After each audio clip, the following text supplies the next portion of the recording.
Assalamualaikum sahabat sekalian, bagaimana kabarnya? Semoga sehat selalu. Al-Quran yang mulia adalah firman Allah Subhanahu wa Ta'ala. Al-Quran diturunkan kepada Rasulullah Muhammad Sallallahu Alaihi Wasallam melalui wahyu yang dibawa oleh malaikat Jibril, baik lafaz maupun maknanya. Membacanya merupakan ibadah, sekaligus merupakan mukjizat yang sampai kepada kita secara mutawatir. Menyibukkan diri dengan membaca Al-Quranul Karim termasuk ibadah yang paling utama, sebab Al-Quran adalah kalamullah dan merupakan asas Islam. Allah Subhanahu wa Ta'ala berfirman di dalam Al-Quran surat Fatir ayat 29 yang artinya, sesungguhnya orang-orang yang membaca kitabullah, menegakkan sholat dan menafkahkan apa yang telah kami rezekikan kepada mereka secara sembunyi-sembunyi maupun terang-terangan adalah orang-orang yang mengharapkan perniagaan yang tidak akan merugi. Al-Quran adalah sebaik-baik bekal bagi setiap muslim. Siapa saja yang berkata dengan menggunakan petunjuk Al-Quran pasti akan terpercaya. Siapa saja yang mengamalkannya pasti akan beruntung. Siapa saja yang memutuskan hukum dengannya pasti akan adil.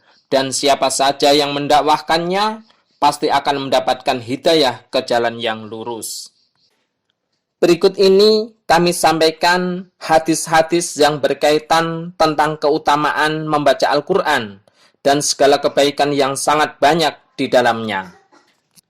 Hadis pertama, Rasulullah Sallallahu Alaihi Wasallam bersabda, khairukum man ta'alamal Qur'ana wa 'allamahu.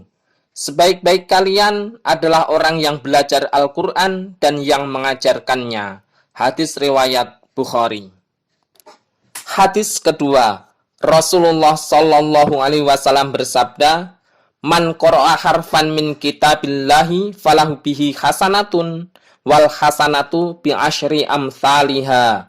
La aqulu alif lam mim harfun walakin alifun harfun wa lamun harfun wa mimun harfun. Barang siapa membaca satu huruf dari kitab Allah, maka dia akan mendapat satu kebaikan, sedangkan satu kebaikan akan dibalas dengan 10 kali lipat. Aku tidak mengatakan bahwa alif lam mim adalah satu huruf, akan tetapi alif adalah satu huruf, lam satu huruf, dan mim juga satu huruf. Hadis riwayat At-Tirmidzi. Hadis ketiga, Rasulullah Sallallahu Alaihi Wasallam bersabda, orang yang mahir dengan Al-Quran akan bersama-sama dengan rombongan malaikat yang mulia dan senantiasa berbuat baik. Dan orang yang membaca Al-Quran tapi terbata-bata dan sangat berat baginya, ia akan mendapatkan 2 pahala. Hadis riwayat Muslim. Hadis keempat, Rasulullah Sallallahu Alaihi Wasallam bersabda, bacalah Al-Quran, karena Al-Quran akan datang pada hari kiamat kelak memberi syafaat atau pembelaan bagi ahlinya. Hadis riwayat Muslim. Hadis kelima, Rasulullah Sallallahu Alaihi Wasallam bersabda, sesungguhnya Allah akan mengangkat suatu kaum dengan Al-Quran ini, dan dengannya pula Allah akan menjatuhkan kaum yang lain. Hadis riwayat Muslim. Hadis keenam, Rasulullah Sallallahu Alaihi Wasallam bersabda, kelak di akhirat akan dikatakan kepada sahibul Quran, bacalah, naiklah terus, dan bacalah dengan perlahan-lahan, sebagaimana engkau telah membaca Al-Quran dengan tartil di dunia. Sesungguhnya tempatmu adalah pada akhir ayat yang engkau baca. Hadis riwayat Abu Dawud dan At-Tirmidzi.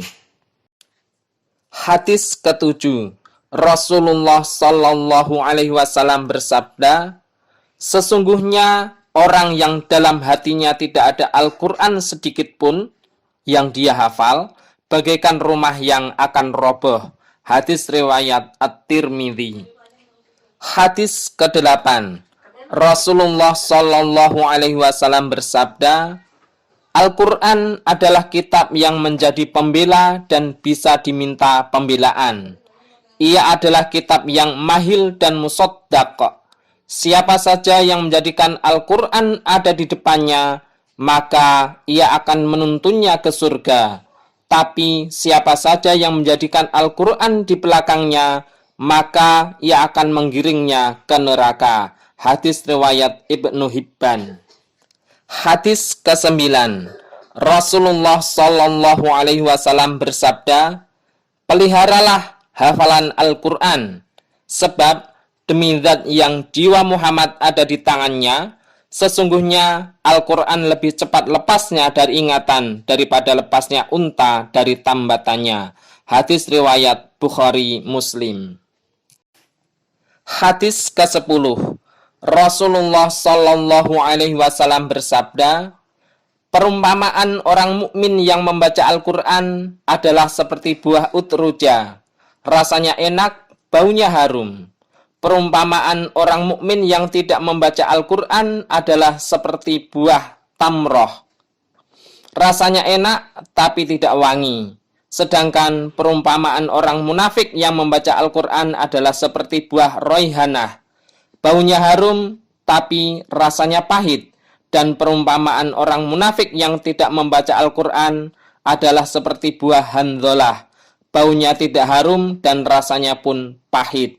Hadis riwayat Bukhari Muslim. Nah, inilah hadis-hadis yang berkaitan dengan keutamaan membaca Al-Quran dan segala kebaikan yang sangat banyak di dalamnya. Marilah kita renungkan Al-Quran, surat Al-Qamar ayat 17 berikut ini. A'udzubillahi minasyaitonirrajim. Walaqad yassarnal Qur'ana lidzikri fahal mim muddakir.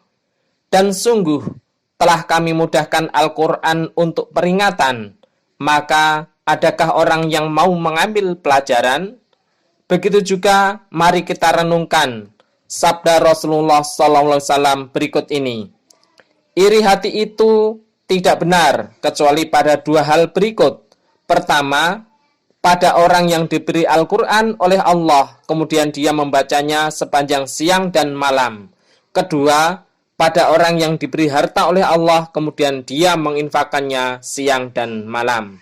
Oleh karena itu, marilah kita senantiasa hari-hari kita selalu membaca Al-Quran, berusaha menghafal dan juga mengamalkannya. Sekian, semoga bermanfaat. Assalamualaikum warahmatullahi wabarakatuh.